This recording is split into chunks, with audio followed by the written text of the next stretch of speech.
Bollywood producer-director Karan Johar has finally unveiled the first-look poster of his much-awaited film Kapoor and Sons, which stars Alia Bhatt, Sidharth Malhotra and Fawad Khan in the lead. Karan took to microblogging site Twitter to reveal the first look of the film. He shared the poster and captioned it as, "Here it is, Kapoor and Sons' first poster."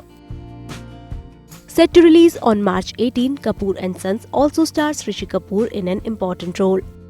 The trailer of the film will be out on 10th February.